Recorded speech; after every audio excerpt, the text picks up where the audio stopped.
Hello, sir. How are you? Thank you for having me. Oh, it's been awesome. Looking forward to your lecture. This is a very important topic, and pretty much I know that you did research in the work of Leon Denis, which is amazing. Hey Al, you've been quite busy in the Spiritist movement, so let me just introduce the kind of what you've been up to. So you've been an active work of the Spiritist movement, and you've been a speaker in several symposia nationally. This is great.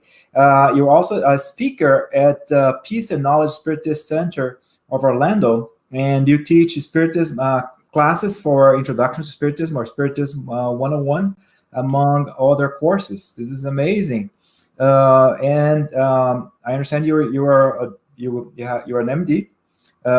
So you're the director of audiology for the Villages Health System in Orlando, Florida. So thank you for taking time off your busy schedule and come talk to us about such an important topic. Well, thank you for having me. Excellent. So before we begin, let's say our initial prayer. Dear Lord, thank you for the opportunity for us to get together again. Despite the physical distances, it is great for us to have technology that allows us to communicate and exchange ideas. But beyond all the technology and all the systems that allow us to communicate, the most important thing is for us to have our minds and our hearts open to the messages that are sent to us from the spiritual world. May we have a very peaceful moment, very harmonious moment, and a very enlightening moment in our lecture today, as we discuss the important topic of facing adversity. So be it. Al, you have the floor. Well, thank you so much. Let me make this right. Please tell me, can you see the screen now? Am I full screen? I can see. Yeah, I can see you, and I can see your slide deck. Perfect. And it's in presentation mode, yeah? Yes, correct, sir. Awesome. Thank you so much for the technical assistance. After 18 months or so of virtual, you think I would be an expert, but I'm not. And forgive me, somehow I got ahead of myself. Well, thank you for having me. Welcome to all of those that are watching. I like to start these talks with a disclaimer. This is not my work. I'm like you. I'm an eternal spirit in a physical life right now on my journey of progress.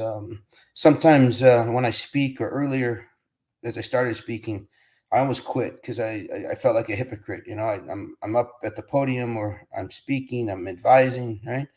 But not always living or doing all the things I'm talking about as perfectly as the books teach us. So first and foremost, this is not my work. We're going to talk about adversity from the perspective, from the teaching of Leon Denis and his book, After Death, specifically chapter 50. These topics are things that I strive for. I hope we're all striving for these. And I hope that what I share with you today from Leon Denis, helps open your heart and your mind to growth, and helps you feel less inadequate on your journey thus far. Because sometimes when we study, you just feel like, I know if you're like me, you feel like you're not doing enough. So I hope you don't let anything today bother you from a perspective of the past, and use it to help you today and tomorrow. So let's jump into this wonderful chapter from After Death. One of the first questions that Leon Denis asks, right? in chapter 50. Who's not suffered, right? I mean, who can raise their hand and say, I've not suffered, right? Think of your family, think of your community, people that you work with, anyone that you come in contact with. Can you think of anyone who's not suffered? I think in today's world with social media, I think we could see and perceive that people are not suffering at times, right? Nobody posts negative stuff typically in their life, right? And there's that that superfluous or that facade of perfection or glee or euphoria or success, right? We see a lot of stuff, but at the end of the day, I don't think there's anyone that can raise their hand and say, I've never suffered or I'm not suffering. He also asks, right, is anyone immune, right? The rich, the poor. I've throughout my life, I've been poor, I've been middle class, I've been rich, I've lost everything and been poor again and become middle class, whatever. You know what I mean? You go up and down, right? In the spectrum of socioeconomic places, or you stay in one area forever, right? You're rich, you're poor, you're in the middle, you're educated, you're not educated, right? There's all types of all walks of life. Is anyone in those classes, right, in those segments, immune from suffering? I think not, right? And I think we'll learn more about this, right? Suffering, trials, tribulation, we all encounter them regardless of our situation with money or education or career, right? No one's immune. He goes on to teach us, right, and tells us that suffering is a rule of our world, right? We're all here on earth. If we're on earth, if we're in a physical body living on earth, right, we are destined to suffer and experience tribulation. Throughout history, right, in all circumstances, in every millennia and every age, right, under any climate, good economic times, poor economic times, peace, war, right, pandemic, right, under every situation throughout the history of the world, suffering has been encountered by humans. It's just the rule, it's the law, right? We are going to experience suffering. People are going to feel the pain of suffering. They're going to cry. They're going to grow. And we'll talk more as we go throughout today. I think we have 4 hours, so I'm kidding. In the short time that we have, I will share with you as much as Leon Denny shared with us. So let's continue. And this is hard. I shouldn't say it's hard. It was hard for me. He really hits home that no matter our status, no matter our position, no matter where we are in our progress, in our hierarchy of life, right? Of this eternal trip that we're on, that we all suffer alike, right? If we're on earth, right? We all suffer alike, not only physically, but in our hearts. And that suffering is a stranger to no one. We all know it. We all encounter it. As long as we're here on earth, it's just part of the playbook, part of the law. So that being said, if we all suffer alike, if we all will face suffering and encounter trials and tribulations, what's different in regard to suffering? How does it differentiate? How does it impact me versus you and others, right? And I love this, right? The way in which it impacts us, Leon Denny teaches us, is the way we face adversity. How do you face adversity? How do I face adversity? Do you greet it with open arms or a closed fist? Do you hide from it? Do you run from it? Right? What do you believe? Do you believe that when you die, that's it? It's over, right? So suffering ends. Do you believe in multiple lives, right? Do you believe that carries over? Do you believe that it stops? Do you believe in the law of progress, right? Are we destined to grow? Are we destined to progress and evolve? How about cause and effect? Do you believe that what you do today impacts tomorrow? Do you believe what you did 3 lifetimes ago impacts you today and tomorrow, right? Is your destiny determined? Do you believe that we're destined for perfection, that we will evolve into a perfect spirit over time, or not? I mean, where do you stand on this? And this is what Leon Denny teaches us, right? This is what Spiritism teaches us. Suffering is the law. It will impact all of us. And the controlling piece of this, or the differentiating piece to this, is How does it impact you? How do you accept it? How do you deal with it? What is your impression, and what do you believe, right? It makes sense to me, right? Pretty logical, like most of these topics. And here you see, I can't take credit for this slide. I was going to say I stole it from somebody, but I borrowed it with permission many years ago, and I still don't know who actually created this. So if you're watching, thank you. But this basically explains, right, our evolution. Each of us, right, each spirit created by God, simple and lacking knowledge, right? Whenever this happened for us individually, right? But all of us starting in the bottom left of this graph as a simple spirit without knowledge, progressing over time, multiple lifetimes, years and years, right, of these lives, progressing into a pure spirit. So is our destiny determined? Absolutely, right? We are destined for the evolution that you see depicted here. We will become pure spirits, each at our own time, each by our own design, with more or less suffering depending on the choices we make, right? But all of us starting starting simple and ignorant, if you will, or lacking knowledge. And if we're here on Earth, we're still in the bottom third of this graph, right? We're imperfect spirits tied more to material and ego and pride than we are to love and peace.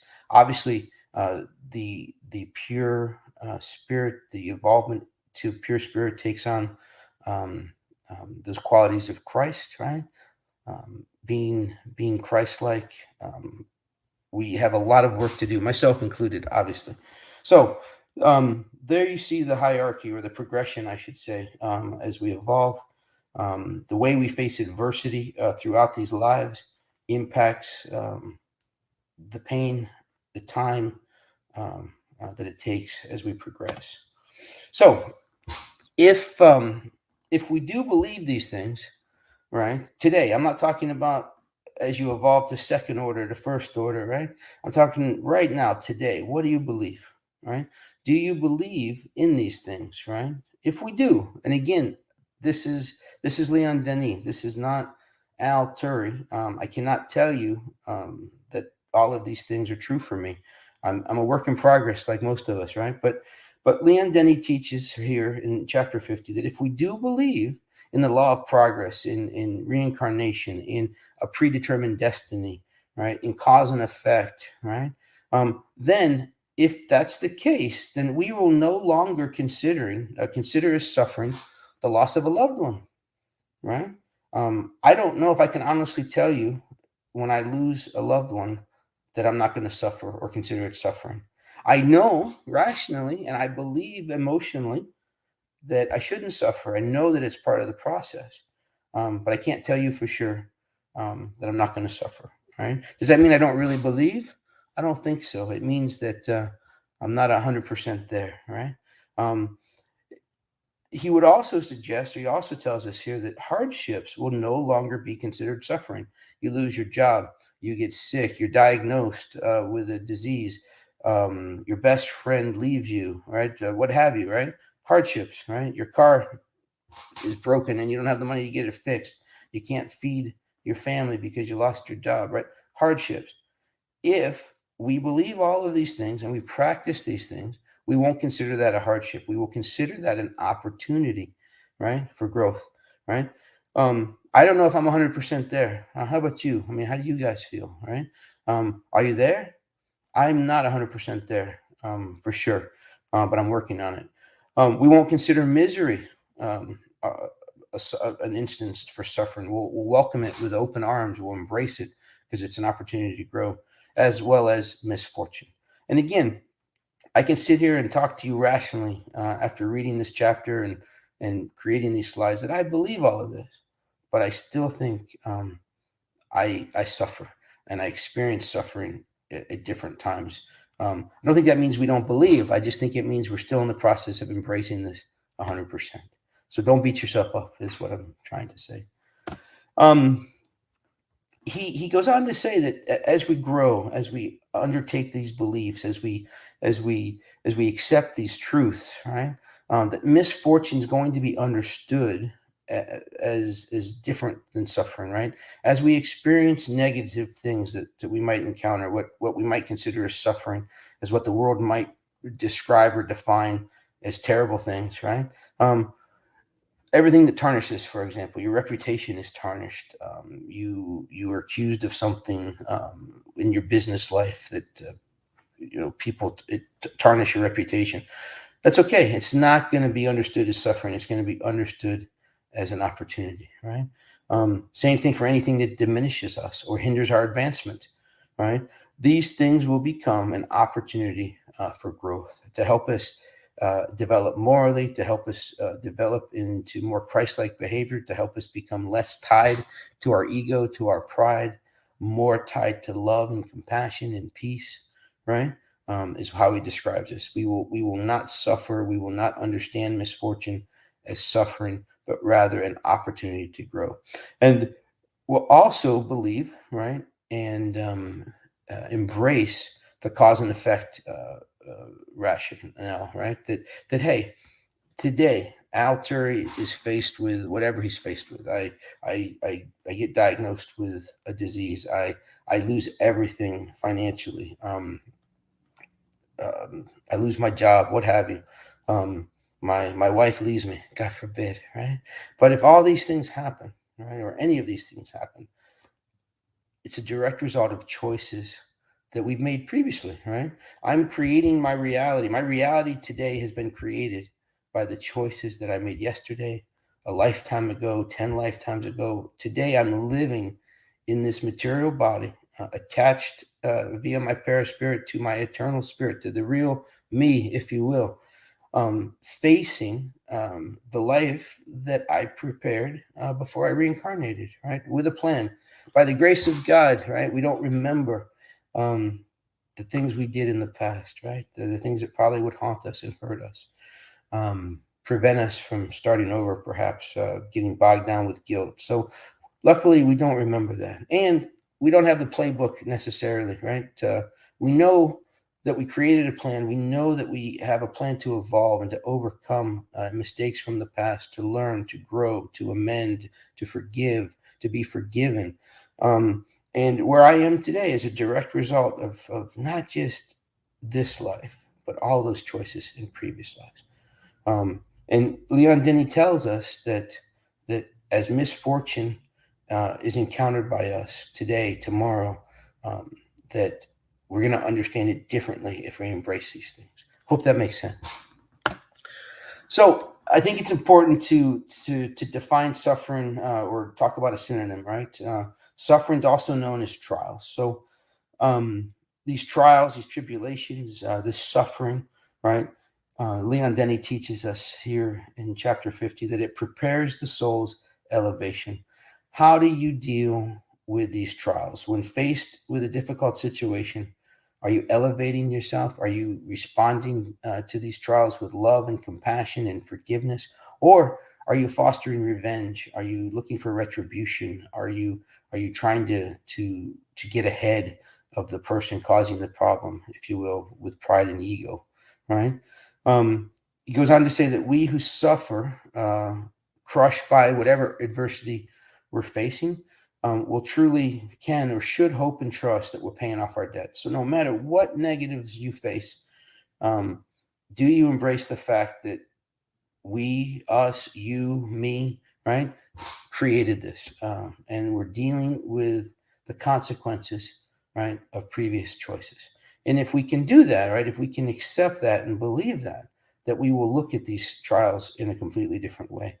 In other words, pain, regardless of how it comes our way, right? Physical, emotional, deep, mild, right? There's many different ways to classify pain, right? In my practice, treating hearing loss and tinnitus, right? We talk about scales, on a scale of 1 to 10, right? 10 is really bad, 1 is not so bad, right? Where are you? So regardless of how you perceive this pain, how it's impacting you on these subjective scales, we identify with this, we should identify with this, that it's the remedy, right? The supreme remedy, or his words to quote him, supreme remedy for our imperfections and disabilities of the soul. So if you're on a 10, if you're 10 on a scale of 10, we should be thankful for that, right? We should be We should be embracing that this is now a consequence of what we've done previously, and it's our opportunity to correct or remedy imperfections and disabilities of the soul. Now, I don't know about you, all right, but when I'm a 10 in pain, I'm not sure if I'm always thinking about this. I am to a degree, right? Because I know this now. I study this. I sit here and I tell you about these things. So rationally, educationally, even emotionally to some degree, I really do believe this. But when we're in the heat of the moment, right, when we're living the pain, I cannot tell you that I'm always there. Now, I'm married to a wonderful woman that probably studies a lot more than me and is further along in this process. And it's amazing to meet people throughout my work in spiritism, or throughout life, not just in a center, but running into people, interacting with people that study more, that believe more, that work harder at this, and they're a true inspiration. Many of you that I was talking to earlier are examples to me, right? It's not just stuff on the books, right? It's the people we spend time with. So my point here is wherever we are in this process, right, is where we are. I'm not going to beat myself up for not being further along, right? I'm not going to feel guilty necessarily. I'm just going to be very optimistic and tell you, hey, I believe this, and every day I'm just going to try a little bit harder to be further along, spend more time on the things that are really important as opposed to the things that are not. And we'll talk more about this as we go along, right? Because we do have 4 hours, right? Kidding. All right. So Leon Denis continues in chapter 15. He talks about the law of justice and moral balance, and that it dictates that the moral trials that impact us are the result of our previous wrongs. We're going to beat that to a dead horse today, right? That's really the underlying message here, one of the underlying messages of this chapter, right? The law of justice and moral balance dictates that the moral trials that impact us are the result of our previous wrongs. Similar to bitter medicines, he says, right, or painful surgeries on the body. Think about that, right? We our appendix is about to burst, or our gallbladder is bad, or a lung is bad, right? What have you, a kidney, right? What do? They take it out, they fix it, they give you a transplant, and you're on your way to better health. So, or they give you a medicine that tastes terrible, right? So physically, we have these remedies, and what he's telling us here, right, is that adversity that we face today is the great healer. Just like medicine, modern medicine can heal us, prolong our lives, physically help us, right? Adversity for our soul, to our soul, is our great healer, and how we build our moral involvement. And I just love this this part of chapter 50. It gives me an analogy that I can understand from my daily life, helping people, right? With their hearing, with your ears, right? They have a problem, I have a solution, and their life is greatly improved, and they're thankful, right?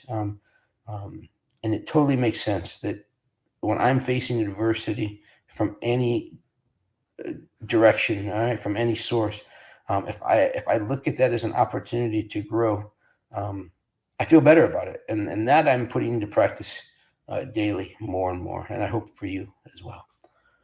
All right, so he goes on, right, and tells us that adversity is absolutely necessary. There's no well, you can avoid it, right? You can run from it, but you really can't, right? It's necessary for advancement. Run all you want, but at some point it catches you, right, and you grow. He reiterates again that appreciating any type of adversity is key for us, right? Because when we appreciate it, we embrace it. When we embrace it, we run with it, and we get better at it, right? If we fight it, if we move away from it, if we ignore it, we're not moving very fast. We're not growing very fast. Ultimately, by embracing, right, adversity, he tells us it gives birth to mercy, tenderness, and affection, not just for the people around you, but for yourself, right? I was just overcome with a very calming serenity, just telling you that and touching my heart, right? It's just amazing how that knowledge, that acceptance, that feeling, that acceptance of that calmed me immensely briefly here, right? So imagine, right, taking that calmness, right, into all these other situations that we face. Being merciful to myself, being tender to myself, forgiving myself, right, for yesterday, right, and embracing the fact that today I have the opportunity to change my future, to change my direction, to change my path, to alleviate um, some of this pain and suffering by embracing the consequences of the past and making better choices today. Hope that makes sense. So there you go, a bunch of synonyms, right? Suffering, pain, trials, adversity, right? It teaches us how to think and pray.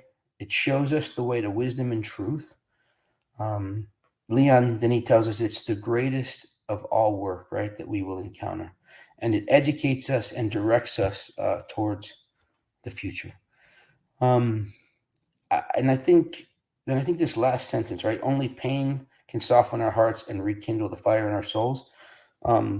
I'm not a fan of extremes, right? Only, always, never, right?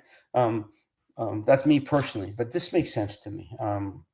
Only pain can soften our hearts and rekindle the fire in our souls. And I think the degree of those trials, the degree of that suffering, wakes us up faster sometimes, right? When little things come your way, I think it's easy sometimes to overlook how our ego and our pride can tie into these things, or how we can put off the examples of growth.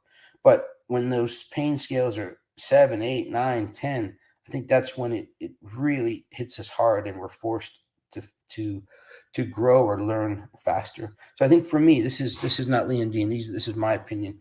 For me, what I'm attempting to do, I'm really good now when I'm 6, 7, 8, 9, or 10 on those pain scales, right? It doesn't catch me by surprise. It doesn't scare me. I'm really good at cluing in and making changes on the big numbers, right? It's the ones, it's the twos, it's the threes, right? Those little things, right? Where the ego sneaks in, where the pride sneaks in, where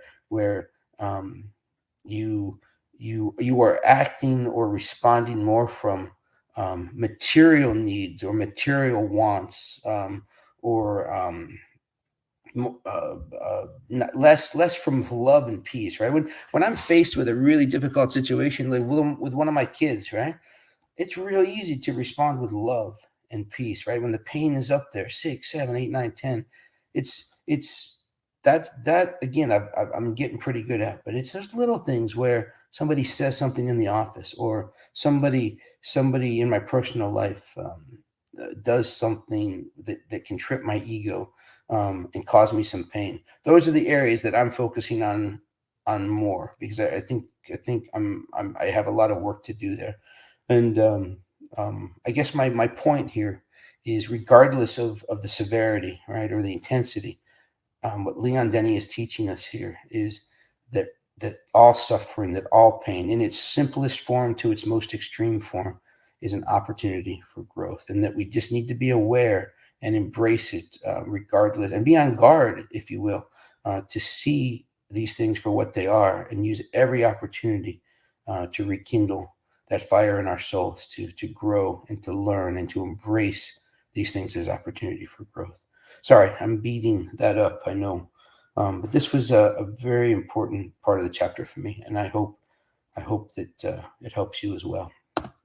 Now, again, most of this is from Leon Denis. This is Al Turri's opinion, or my view on life, right? I like to think of my life in terms of BS and AS, right? Before Spiritism and after Spiritism. I know some of you thought I was going to say something different, right? No, you didn't. You wouldn't do that, right? But I think of BS and AS, right? Before Spiritism, after Spiritism. I've been studying Spiritism now 17, 18 years. I've been a worker now for over a decade, probably. And I'm still, I'm on the continuum of things. I'm still struggling, right? I'm still trying to grow here. But my point is, with education, with knowledge, with experience and perspective that Spiritism has taught me, I like to look at these different situations that I've encountered over life, and I want to share an experience from my life that I think it ties into what we're learning today. So let's talk about this, right? From that perspective, fighting adversity, Leon Denny teaches us, is a duty, right? Before I had this understanding, it was very easy to run from difficult things. It was very easy to ignore, right? But now we know, right, that if we're studying this stuff, that this pain, this adversity, these trials, these tribulations, it's an absolute duty to face it, right? And here's his quote from him, right? It is cowardly to abandon oneself to laziness and constant suffering, right? I spent probably 18 months of my life on a couch, never leaving it, right? Other than to go to class. I'd order pizza at night, and I'd eat the leftovers for breakfast, and I made it to a couple classes because of a depression I was going through. And what was I doing, right? I was ignoring it. I was running from it. I was not facing it, right? And at some point, learning, right, that overcoming adversity, right, exerts and develops our intelligence and moral growth. I can tell you from that experience, right, that when I stopped ignoring it, when I stopped wallowing in pity or what have you, and I started working, that this is so true. It's not just words in a book or words on a slide, right? It's true, right? Overcoming that adversity really helped develop intelligence and moral growth. We can fight, we can run, we can rebel against the law of progress, but it's futile, right? Eventually, we are going to grow at our own pace, by our own doing, by our own choice. But it's impossible to ignore forever. And ignoring it or rebelling against it simply extends our suffering, extends or intensifies the pain. It probably makes more sense to embrace it sooner rather than later. I love this, right? He goes on to say that, resisting the law of progress or fighting against it is as futile as resisting the laws of distance and gravity. You can't, right?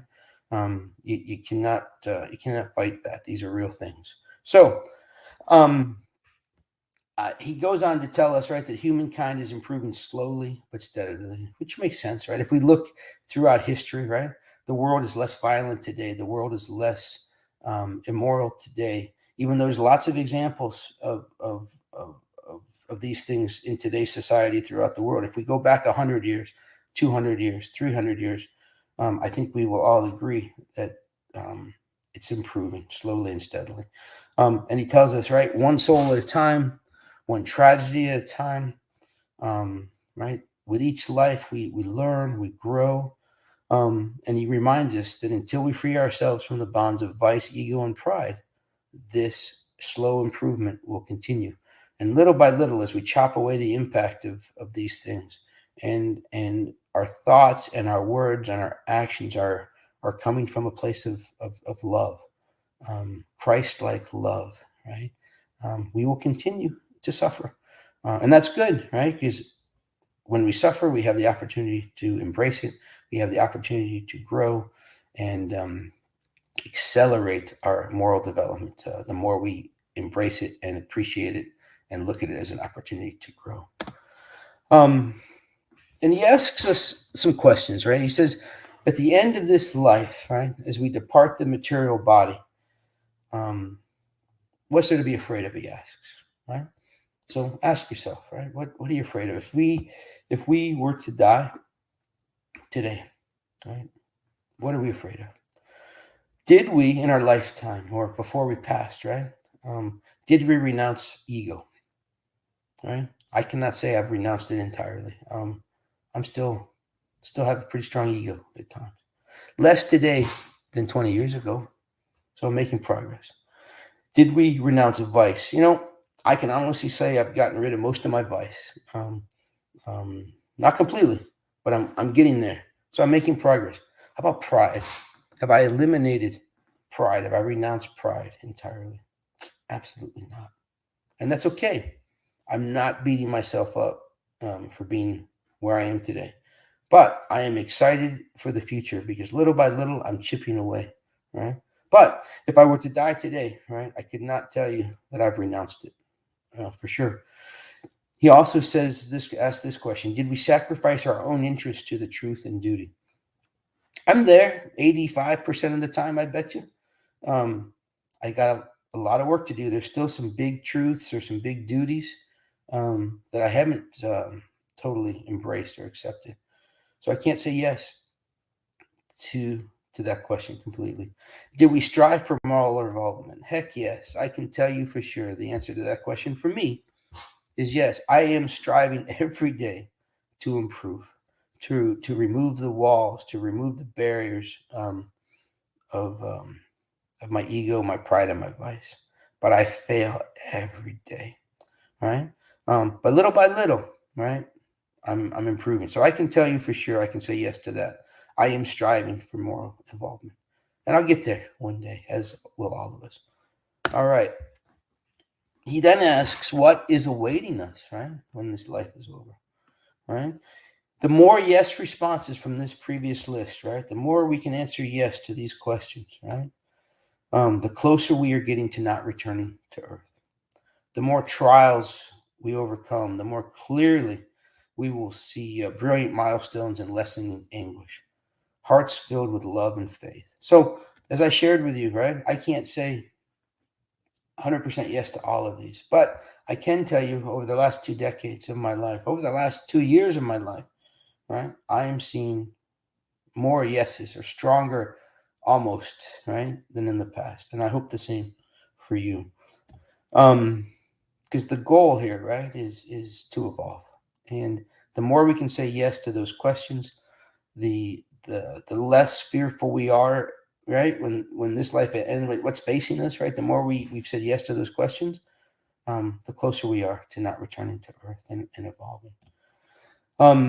Leon Denny also tells us that the more we evolve, we're almost going to regret not having suffered enough. I don't know if I'm there yet.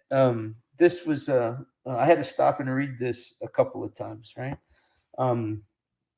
The more that we evolve, the more we almost regret not having suffered enough. It reminds me of that movie, and the name escapes me. But anyways, there's a monk self-inflicting, physical pain, a whip, and it made me think of that. Like is that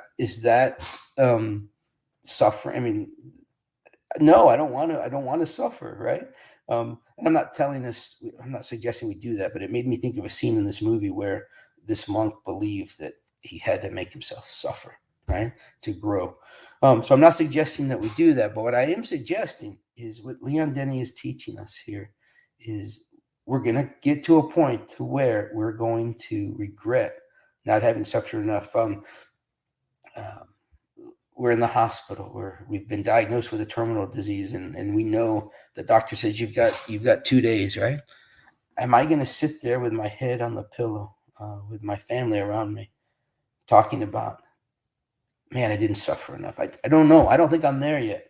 But this is beautiful if you think about it, right? When we do get to this point, what does that tell us, right? It tells us that we are more tied to probably love and compassion and forgiveness as opposed to ego, pride, and material wants and needs. So this is beautiful. I just can't tell you that I'm there completely. So then he asks, how can we expedite our spiritual evolution? And I ask you this question, right? Do you have any hobbies? Not because hobbies are necessarily the goal here, but I want you to think about this for a minute, right? When he asks us the question, how can we expedite our spiritual evolution, made me think of how much time I spend with my hobbies. So I ask you again, how much time do you spend with your hobbies? I'm 54. I'll be 55 years old. One of my struggles over time has been issues with my physical health. Not so much physical health, but taking better care of myself, having less gluttony in my life, less less weight, less food, less addiction to the pleasures of life, if you will.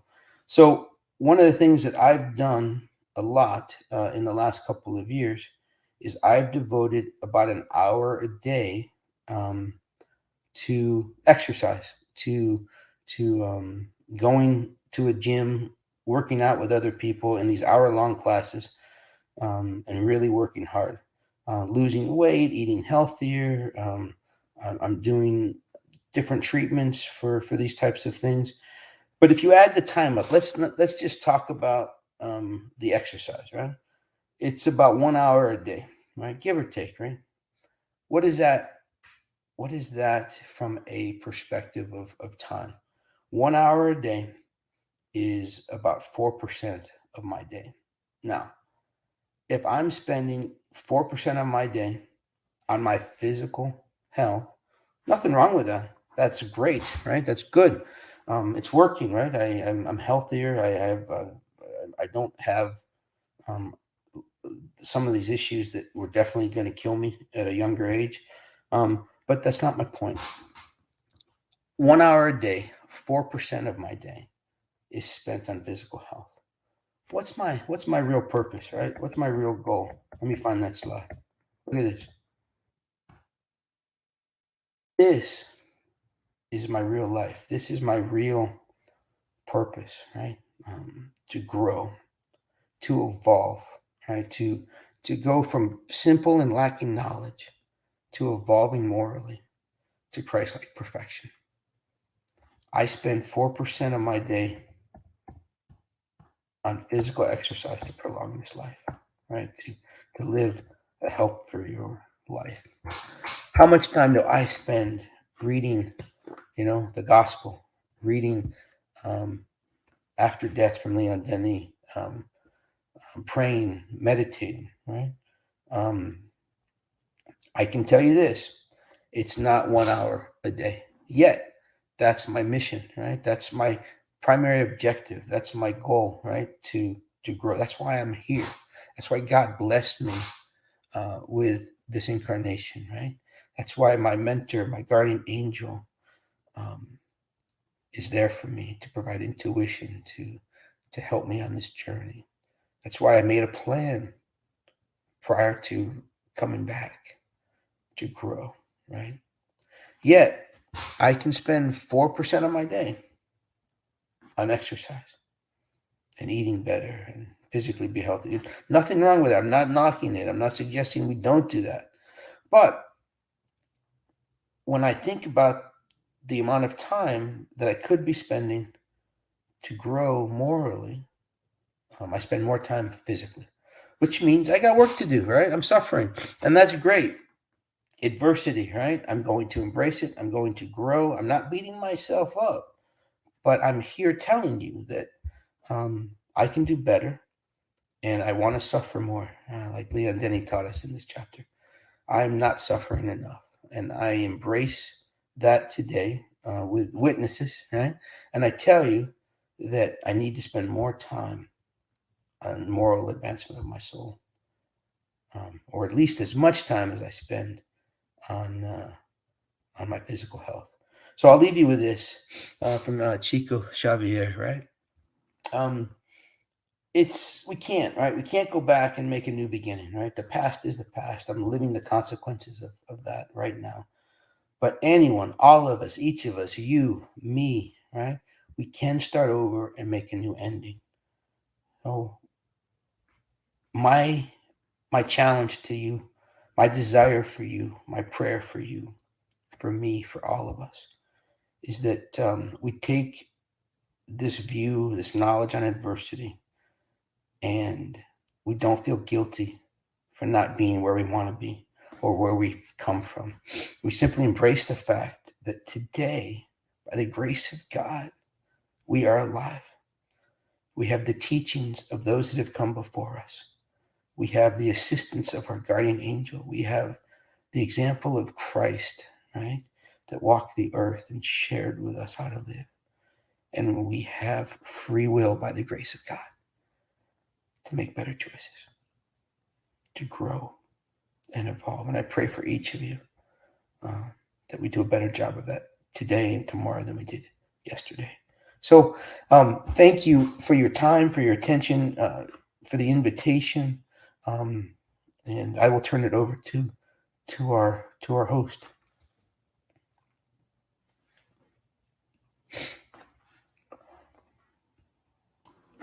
I was talking to mute. Hey, Al, thanks so very much for the explanation. Thank you for explaining that chapter from after death. I really like your analogy when you go to a doctor's office and they say, "What's your level of pain between 0 and 10?" Right?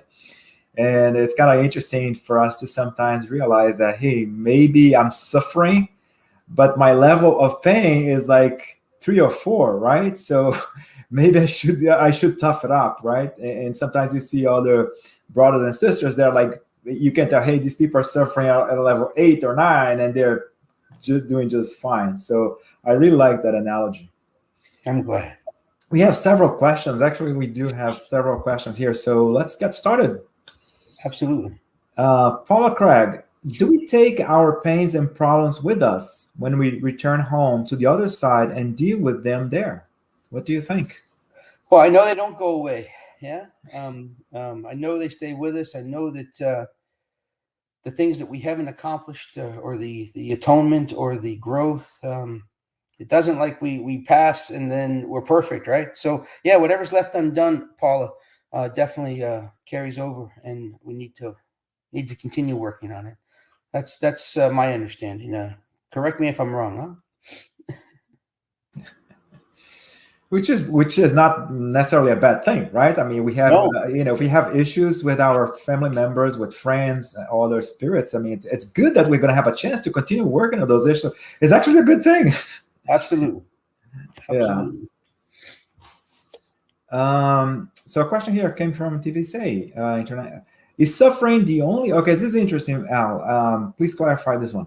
Is suffering the only way we can move from one category of spirits to a higher one? So this is okay. Yeah, please explain that.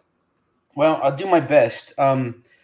According to my interpretation of what I read in chapter 50 and other things I've learned in my study, suffering is key and very important. Is it the only thing? I can't say that definitively. But I got the understanding, and there was a slide there in my talk where Leon Denny actually said only suffering. And again, I'm not a big fan of only, always, never, right? I just don't believe the world necessarily works that way.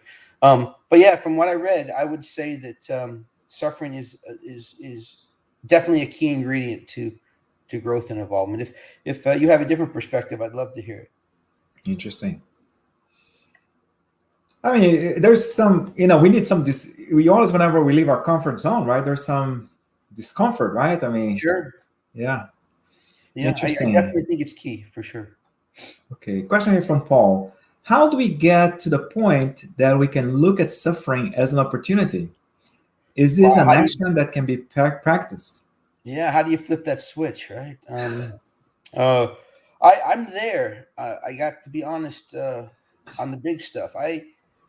I'm definitely able to tell you that the big stuff, I see those as opportunities all the time. Fortunately, I'm not facing huge stuff every day. It's the little things though that I'm having trouble practicing every day. But I think like anything, right? Habits are formed over time. Thoughts, processes are developed over time. So to answer the question, Paul, I believe that to get to that point where we look at it as an opportunity is a mindset and a daily practice. When I start my day in the morning, one of the first things I do as I'm lifting up and my feet are about to hit the floor is I thank God for another day, and I just rattle off everything I'm grateful for. My friend Peter Roman taught me this in a talk years ago. Just wake up with gratitude. Thank you, God, for life, for the new day, for this. I don't even think about the negatives, right? Before I go to bed at night is when I think about the things I could have done better. And that's where I look at tomorrow as an opportunity to do better. So that's what works for me. Paul, I think any way that you form new habits is the way to go about it. Interesting. Thank you, Al. Sure. Next question. How can we be happy knowing that there are others in the world who suffer a lot more than us? Yeah, that's a great question. I don't know the answer, honestly. I know that the suffering of others hurts me. It makes me sad. I know that we all do our part to help others, I'm sure. I think it comes down to knowing that each of us are on our own journey. And wherever other people are in their journey is where they are because of choices they've made, right? Consequences of their past. Same for me, right? And isn't that the beauty of this, right? If all we had was one life, if the law of progress or if reincarnation didn't exist, I don't think we could explain at all how anything is fair. How could God give a child a disease that kills them at 2 days old, right? How could God take away things from people or cause severe pain when other people seem to have no issues at all, right? It wouldn't make any sense, right? That wouldn't be fair. But I believe reincarnation, the law of progress, cause and effect, makes all of this fair. I'm facing what I'm facing. You're facing what you're facing. And we're all on our journey. Hope that makes sense. It made a lot of sense. It made a lot of sense. We cannot understand, to your point, right? We cannot understand what kind of background. Like you made 2 points that I thought were interesting. We do our part, right? We cannot fix the world. We can do our part and understand that each one of us in a journey. And what to me appears as suffering, but maybe that spirit is much stronger than me, right? Sure. I can go through that. Yeah. Absolutely. Okay, this comes from the United States Spiritist Federation. Do you believe we will perceive suffering differently as we become more evolved? Yeah, absolutely. I think Leon Denny said it very clearly in chapter 50 towards the end. He says, look, at some point, your life's gonna end physically, and you're going to regret not suffering more. And I think as we get closer and closer to that, we are more and more evolved. So absolutely. I can only speak right personally for me. And in the last 17, 18 years, even the last 2 years, my perspective on suffering has evolved. And I believe I'm evolving more and more each day. Excellent. Thank you. Sure. Oh, it came from Tanya. This particular question. Most of us like to feel victims of the situations, as if life is not fair, as if we are being a punishment. Victims, really? Yeah, I agree. I think it's very easy to take a victim mentality, and I think we see that a lot. But obviously, I think we know, right? Life is fair, man. There's nothing unfair about this world. It's rational, it's fair, it's logical. Ultimately, we are not victims of our past, but we are recipients of our past, right? We are living today what we created yesterday, and it's up to us to change tomorrow. And the more we follow the example of Christ, the more we untie our bonds to vice, to ego, to pride, to material pleasures, or not material pleasures, but material wants and needs. I mean, does it really matter how much money I have in my bank account? It doesn't matter. Does it really matter what kind of car I drive? It doesn't matter. What matters is how I think, how I speak, and how I act. What are my real thoughts about Tanya right now? Right? Do I wish her love? Do I wish her peace? Do I want her to be happy? Is there anything in my mind that's negative towards the people that I face? Am I wishing my enemies well? Am I wishing them ill? And I think that's what it comes down to, right? I have the ability, we all have the ability to change tomorrow. We are not victims. We are the recipients of our previous choices, and we can change tomorrow. We can make a new ending, for sure. Excellent. Thank you. From TV Say, can we evolve by loving and with that avoid suffering? Well, I don't think we can avoid suffering. I think we can lessen suffering. As Leon Denny taught us in chapter 50, to avoid, to run, to hide, right? It's not the answer.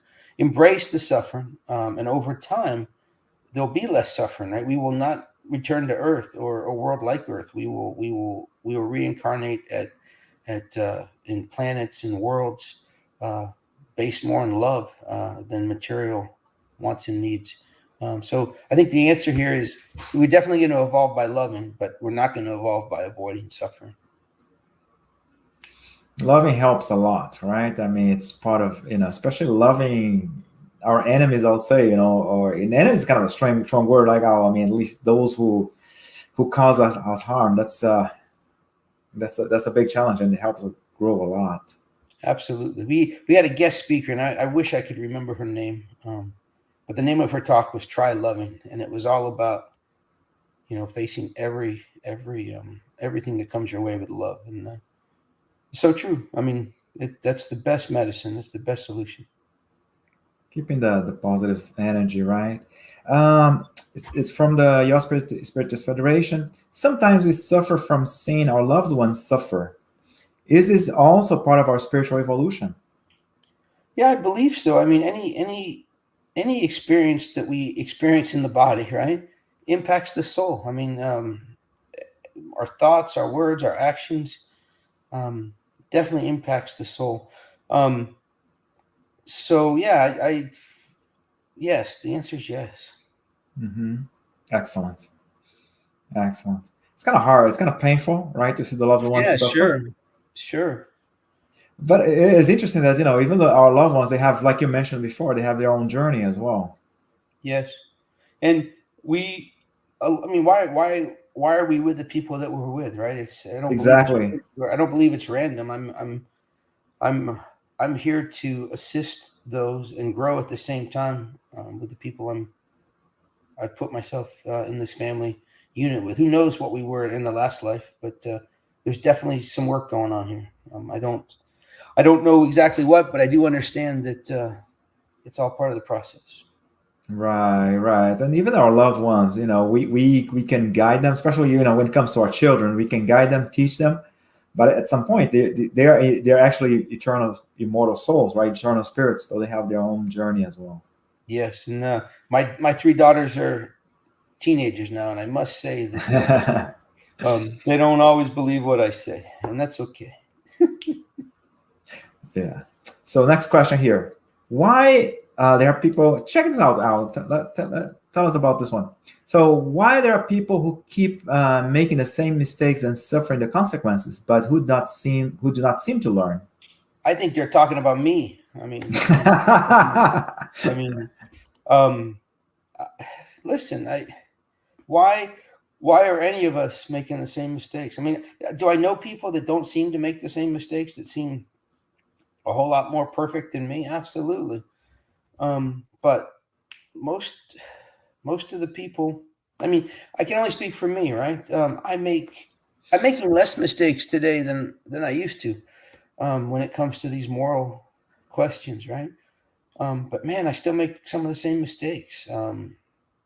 And why don't I learn? I don't know the answer. I just know that it has to be a choice, right? We have to choose to grow or not to grow, right? And I think over time it just becomes a habit. I am making better choices today than I did a decade ago, even 2 years ago. But I'm still making some of the same mistakes with my ego and my pride and pleasing my eyes and my senses as opposed to my soul.